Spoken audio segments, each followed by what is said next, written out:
Hello friends, welcome to icon ji के अड्डा and this is P के शर्मा। दोस्तों, आप लोगों को जैसे कि पता है कि हम लोग उत्तर प्रदेश पुलिस कांस्टेबल परीक्षा का प्रीवियस ईयर का पेपर देख रहे हैं। तो इसमें जो दोस्तों आज हमारा पेपर है ये 25/10/2018 को जो आपका हुआ था वो भी शिफ्ट फर्स्ट में वो हम देखेंगे और ये हमारा सेट नंबर 7 है। तो इसके पहले दोस्तों 6 सेट दिए जा चुके हैं पूरी सॉल्व और व्याख्या के साथ। उन्हें जाकर के आप देख लीजिए और अपने जीके के स्कोर को और बढ़ाइए। तो दोस्तों, जो लोग चैनल पर नए आए हुए हैं चैनल को सब्सक्राइब कर लें ताकि उन्हें समय से वीडियोज़ मिलता रहे। और दोस्तों, अगर वीडियोज़ अच्छा लगता है तो इसे लाइक भी करिए और शेयर भी करिए ताकि ज़्यादा से ज़्यादा लोग इसका लाभ उठा सकें। तो दोस्तों, हम आते हैं अपने पहले क्वेश्चन पर। हमारा पहला क्वेश्चन है दोस्तों, भारत के संविधान का अनुच्छेद 66 या 66 किससे संबंधित है? तो दोस्तों, ये उपराष्ट्रपति के चुनाव से संबंधित है। अगला है दोस्तों, सीरिया की राजधानी क्या है? तो दोस्तों, सीरिया की जो राजधानी है वो दमिश्क होती है। और दोस्तों, आइकन जी के अड्डा चैनल पे एक राजधानी और मुद्रा से संबंधित वीडियो है, आप उसे जाकर के देख लीजिए, ये सारी चीज़ें आपको मिल जाएंगी। अगला है दोस्तों, म्यांमार की मुद्रा निम्नलिखित में से कौन सी है? तो दोस्तों, म्यांमार की जो मुद्रा होती है उसे क्यात कहा जाता है। और दोस्तों, ये रिपीट किया हुआ क्वेश्चन है, ये एक बार और भी पूछा जा चुका है, तो इसलिए इसको रट्टा मार जाए। और दोस्तों, आइकन जी के अड्डा चैनल पर जो एक राजधानी और मुद्रा से संबंधित वीडियो है उसे आप देख लेंगे तो ये सब जितने हैं, क्यात क्या है, क्रोन, रियाल किस देश की मुद्रा है, ये सारे आपको मिल जाएंगे। इसलिए चैनल को सब्सक्राइब कर लीजिए। अगला दोस्तों, अफ्रीका महाद्वीप का सबसे अधिक आबादी वाला देश निम्नलिखित में से कौन सा है? तो सबसे अधिक आबादी वाला देश जो है अफ्रीका का वो नाइजीरिया है दोस्तों। अगला दोस्तों, उत्तरी अमेरिका के निम्नलिखित देशों में से कौन से देश में वन भूमि का क्षेत्रफल उसके कुल भूमि क्षेत्रफल के प्रतिशत के रूप में उत्तरी अमेरिका क्षेत्र में सबसे अधिक है? तो दोस्तों, कनाडा में सबसे ज़्यादा है। अगला क्वेश्चन है दोस्तों, निम्नलिखित में से कौन सी नदी बंगाल की खाड़ी में नहीं गिरती है? तो दोस्तों, बंगाल की खाड़ी में नहीं गिरती है तो नर्मदा और ताप्ती, ये दोनों नदियां याद रखिएगा, ये जो गिरती हैं ये अरब सागर में गिरती हैं दोस्तों, अरब सागर में। बाकी कावेरी, गोदावरी, कृष्णा, ये सब जितनी नदियां हैं, गंगा, ये ब्रह्मपुत्र, ये सब बंगाल की खाड़ी में गिरती हैं। अगला दोस्तों, मानवाधिकार कार्यकर्ता कृति भारती किस सामाजिक बुराई के विरुद्ध लड़ाई में शामिल हैं? तो दोस्तों, ये करंट का उस समय कौन, तो ये बाल विवाह से संबंधित थी, चाइल्ड मैरिज से। अगला क्वेश्चन है दोस्तों हमारा, इसमें भारत सरकार छत्तीसगढ़ को एक विशेष नक्सल विरोधी युद्ध बल प्रदान करने जा रही है, उसका नाम है? तो दोस्तों, ये उस समय का करंट का क्वेश्चन था, आज प्रासंगिक नहीं है। अगला दोस्तों, भारत और पाकिस्तान के बीच किस वर्ष शिमला समझौते पर हस्ताक्षर किए गए थे? तो शिमला समझौता दोस्तों 1972 में हुआ था।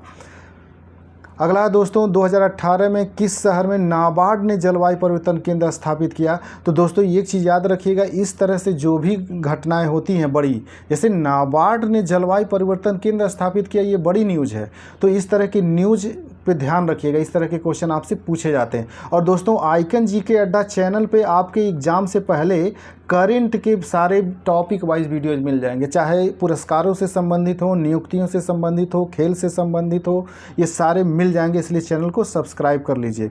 अगला है दोस्तों, अंतर्राष्ट्रीय मुद्रा कोष की प्रबंध निदेशक और अध्यक्ष क्रिस्टीना लागार्डे किस देश से संबंधित हैं? तो दोस्तों, ये फ्रांस देश की हैं और ये कई बार पूछा गया है। अगला दोस्तों, खून में कुछ कोशिकाओं की उपस्थिति के कारण रक्त के थक्के का गठन होता है, इन कोशिकाओं को क्या कहा जाता है? तो दोस्तों, इन कोशिकाओं को थ्रोम्बोसाइट कहा जाता है, थ्रोम्बोसाइट। अगला दोस्तों, जीवित प्राणियों में निषेचन के दौरान नर और मादा गैमीट का संलयन एक कोशिका बनाने के लिए होता है, जिसे कहा जाता है, इसी को युग्मज बोलते हैं दोस्तों। अगला दोस्तों, आराम करने वाले व्यक्ति की नाड़ी की दर आमतौर पर प्रति मिनट धड़कन कितने धड़कन के बीच होती है? तो दोस्तों, ये प्रति मिनट जो होती है ये 60 से 75 के बीच होती है। और सामान्य जो देखा जाता है, एवरेज देखेंगे दोस्तों, तो ये 72 होता है, 1 मिनट में 72। लेकिन अगर सामान्य स्थिति की बात तो ये 60 से 75 के बीच में।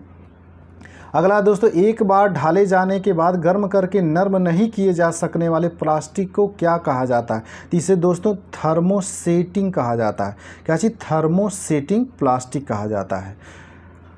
अगला है दोस्तों, एक वयस्क इंसान सामान्य रूप से 25 घंटे में लगभग 1 से कितने मूत्र विसर्जित करता है? तो 1.8 लीटर, 1 लीटर से 1.8 लीटर तक मूत्र विसर्जित करता है। अगला दोस्तों 11 दिसंबर 2014 को संयुक्त राष्ट्र ने संकल्प 69/131 द्वारा योग के अंतर्राष्ट्रीय दिवस के रूप में को घोषित किया। तो योग का अंतर्राष्ट्रीय दिवस दोस्तों जो घोषित किया गया था हमारे वहाँ, आपको पता है कि 21 जून को अंतर्राष्ट्रीय योग दिवस घोषित किया था।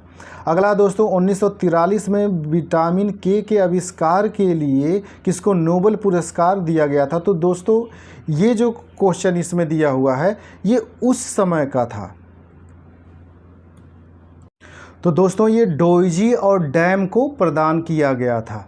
अगला दोस्तों इनसाइड आईबी एंड रा the rolling stone that gathers moss किताब के लेखक कौन है? तो दोस्तों के शंकर नायर हैं और दोस्तों ये कई बार पूछा गया था। तो दोस्तों जो लोग चैनल पर नए आए हुए हैं चैनल को सब्सक्राइब कर लें। दोस्तों अगर वीडियो अच्छा लगता है इसे लाइक भी करिए और शेयर भी करिए। अगला क्वेश्चन है दोस्तों किस संशोधन ने संसद और राज्य विधानमंडलों पर माल और सेवा कर को नियंत्रित करने वाले कानून बनाने के लिए एक साथ शक्ति प्रदान की? तो दोस्तों वो उस समय 122वां संविधान संशोधन विधेयक था, 2014 में आया था। अगला दोस्तों एक अनधिकृत कंप्यूटर प्रोग्राम एक अधिकृत कार्यक्रम की तरह व्यवहार करता है जिससे वह वास्तव में क्या कर रहा है उसे छुपाता है।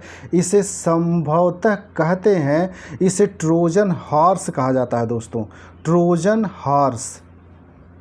अगला दोस्तों जकार्ता एशियाई खेल 2018 में शूटिंग में स्वर्ण पदक जीतने। तो दोस्तों ये उस समय करंट का क्वेश्चन है, तो याद रखिएगा जो भी खेल होता है और कोई भारतीय खासकर उत्तर प्रदेश का कोई खिलाड़ी कहीं जीतता है तो उसके याद रखिएगा ये आपसे पूछता है। अगला दोस्तों निम्नलिखित में से कौन सी नदी यमुना नदी की सहायक नदी नहीं है? तो दोस्तों यमुना की सहायक नदी कल्याणी नहीं है, बाकी केन, बेतवा, चंबल ये सब हैं। अगला दोस्तों मृदा जिसमें मुख्य रूप से पोटास की कमी है उत्तर प्रदेश के किस जिले में पाई जाती है? तो दोस्तों जौनपुर जो है, जौनपुर की मिट्टी में पोटास की कमी पाई जाती है। अगला दोस्तों उत्तर प्रदेश का निम्नलिखित में से कौन सा जिला बुंदेलखंड क्षेत्र का हिस्सा है? तो दोस्तों हिस्सा है ये पूछ रहा है, तो महोबा जो है इसका हिस्सा है। और साथ में याद रखिएगा दोस्तों महोबा हो गया, चित्रकूट हो गया, बांदा हो गया, ललितपुर हो गया, ये सब जितने हैं ये बुंदेलखंड क्षेत्र में आते हैं। अगला दोस्तों अशोक स्तंभ में उत्कीर्ण किए हुए शेर का मुख जिसे भारत सरकार द्वारा राष्ट्रीय प्रतीक के रूप में अपनाया गया है कि संग्रहालय में सुरक्षित है? तो कहाँ के संग्रहालय में ये सुरक्षित है दोस्तों ये पूछा जा रहा है। तो दोस्तों ये सारनाथ में स्थित है और सारनाथ के संग्रहालय में रखा गया है। और दोस्तों ये क्वेश्चन यहाँ से पूछता है कि जो शेरों की संख्या है ये कितनी है? तो टोटल 4 शेर हैं दोस्तों जो पीठ सटाए चारों दिशाओं में मुंह करके बैठे हुए हैं, तो याद रखिएगा इसको। अगला दोस्तों चंदेल शासक के दौरान उत्तर प्रदेश का निम्नलिखित में से कौन सा क्षेत्र जैजाग भुक्ति या जयहोटी के नाम से जाना जाता था? तो बुंदेलखंड को जयहोटी के या जैजाग भुक्ति के नाम से जाना जाता था। अगला क्वेश्चन है दोस्तों इसमें उत्तर प्रदेश को महिलाओं से संबंधित पहली पत्रिका कब 1847 में प्रकाशित करने का भी श्रेय जाता है जिसके संपादक भारतेंदु हरिश्चंद्र थे? तो दोस्तों ये बाल बोधनी थी। और दोस्तों एक बार ये भी पूछा था कि बाल बोधनी के संपादक कौन है? तो भारतेंदु हरिश्चंद्र जी थे, याद रखिएगा। दोनों तरह से आपसे ये क्वेश्चन पूछा गया। अगला दोस्तों प्रसिद्ध सितार वादक नवाब इनायत खान उत्तर प्रदेश के किस जिले से संबंधित है? तो दोस्तों इनायत खां जो हैं ये इटावा से संबंधित हैं। और दोस्तों इस क्वेश्चन को भी एक बार घुमा के पूछा गया था कि नवाब इनायत खां किस वाद्य यंत्र के वादक हैं? तो ये सितार बजाते हैं दोस्तों, ये भी याद रखिएगा। आपके क्वेश्चन में ही क्वेश्चन है दोस्तों जो आपसे दोबारा रिपीट कर सकता है। और ये कहाँ के थे? इटावा के। अगला दोस्तों तीसरी बौद्ध परिषद किस शहर में आयोजित की गई थी? तो ये तीसरी जो थी पाटलिपुत्र में आयोजित की गई थी। पहला दोस्तों हुआ था राजगिरी में, दूसरा हुआ था वैशाली में, तीसरा पाटलिपुत्र में और चौथा जो हुआ था वो जम्मू कश्मीर के कुंडलवन बिहार में हुआ था। तो दोस्तों ये चारों याद रखिएगा, पहला राजगीर में, दूसरा राजगिरी में, दूसरा का वैशाली में, तीसरा का पाटलिपुत्र में और चौथा कुंडलवन बिहार जो जम्मू कश्मीर में वहाँ हुआ था। दोस्तों जो लोग चैनल पे नए आए हुए हैं चैनल को सब्सक्राइब कर लें ताकि उन्हें समय से वीडियोज़ मिलता रहे। और दोस्तों जो लोग वीडियोज़ अच्छा लगे तो इसे लाइक भी करिए और शेयर भी करिए ताकि ज़्यादा से ज़्यादा लोग इसका लाभ उठा सकें। अगला दोस्तों, भारतीय रिजर्व बैंक की स्थापना किस वर्ष हुई थी? तो ये स्थापना 1935 में हुई थी। और दोस्तों ये कई बार आपके एग्जाम में रिपीट किया गया, इसलिए डेट को रट्टा मार जाइएगा। अगला दोस्तों, चेमांचेरी कुन्ही रमन नायर निम्नलिखित में से किस नृत्य रूप से उल्लेखीय नर्तक हैं? तो दोस्तों ये जो थे ये कथकली से संबंधित हैं। और दोस्तों आइकन जी के अड्डा चैनल पे आपको नृत्य और शास्त्रीय नृत्य, लोक नृत्य से संबंधित एक वीडियोज मिल जाएगा, आप उसे देख लीजिए। तो ये सब जितने किस राज्य से संबंधित, जैसे कथकली केरल से संबंधित है, भारतनाट्यम तमिलनाडु से है, यक्षगान जो है कर्नाटक से, मोहिनीअट्टम तमिलनाडु, तो दोस्तों ये सारी चीज़ें आपको वहाँ पे मिल जाएंगी। अगला दोस्तों, खाद्य और कृषि संगठन कॉर्पोरेट सांख्यिकी डेटाबेस 2016 के अनुसार प्याज के उत्पादन में विश्व स्तर पर भारत की रैंक कौन सी है? तो दोस्तों ये करंट का क्वेश्चन था और उस समय पूछा था। और दोस्तों उत्पादन से संबंधित विश्व स्तर पे और राष्ट्रीय स्तर पे एक वीडियोज आपको आइकन जी के अड्डा चैनल पे मिल जाएगा आपके एग्जाम से पहले। और दोस्तों ये वीडियोज मैं अभी इसलिए नहीं दे रहा हूँ क्योंकि ये डेटा चेंज होते रहते हैं, तो अगर मैं अभी दे दूंगा तो हो सकता है कोई डेटा चेंज कर दे और आप वही पुराना वाला रट्टा मारे रहेंगे, तो आप वही करके आएंगे तो गलत हो जाएगा। इसलिए आपका एग्ज़ाम का डेट जब आ जाएगा उसके बाद ये दिया जाएगा। और दोस्तों जो लोग चैनल पे नए हैं चैनल को सब्सक्राइब कर लीजिए। अगला क्वेश्चन भी दोस्तों ये आपका करंट से ही है। अगला दोस्तों, भारत के संविधान का निम्नलिखित में से कौन सा भाग नागरिकता से संबंधित है? तो दोस्तों नागरिकता से संबंधित भाग 2 है। अब दोस्तों याद रखिएगा कि इसमें जो दिया है, जैसे भाग 4 जो दिया होगा, ये भाग 5 है, तो इसमें एक्स्ट्रा जो याद रखिएगा दोस्तों कि भाग 3 जो है ये मौलिक अधिकारों से संबंधित है। भाग 4 जो है दोस्तों आपका ये मौलिक कर्तव्य, भाग 4 क जो है दोस्तों ये आपके मौलिक कर्तव्यों से संबंधित है। और जो भाग 4 है दोस्तों ये नीति निर्देशक तत्वों से संबंधित है, नीति निर्देशक सिद्धांत।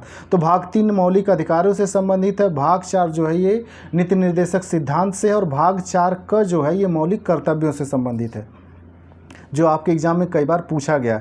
अगला दोस्तों, भारत के संविधान के अनुच्छेद 24 के तहत कितने वर्ष से कम आयु के बच्चों को किसी कारखाने में काम करने के लिए नियोजित नहीं किया जा सकता है? तो दोस्तों ये जो इसका दिया गया है 6 से 14 वर्ष, 14 वर्ष से अगर कम है तो उसे किसी कारखाने में नहीं लगाया जा सकता है। अगला दोस्तों, भारत के संविधान का निम्नलिखित में से कौन सा अनुच्छेद राष्ट्रपति के चुनाव की प्रक्रिया से संबंधित है? दोस्तों ये पूछ रहा चुनाव की प्रक्रिया, तो अनुच्छेद 55 जो है दोस्तों ये राष्ट्रपति के चुनाव की प्रक्रिया से संबंधित है और ये आपके एग्जाम में रिपीट किया था, इसको रट्टा मार जाइएगा।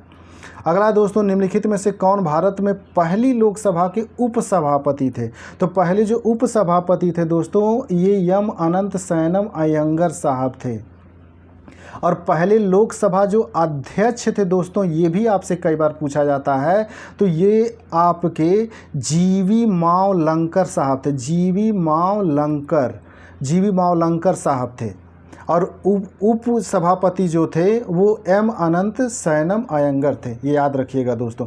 तो दोस्तों जो लोग चैनल पे नया है चैनल को सब्सक्राइब कर लें ताकि उन्हें समय से वीडियोज मिलता रहे। ठीक है दोस्तों, मिलते हैं अगले वीडियोज में। नमस्कार, जय हिंद।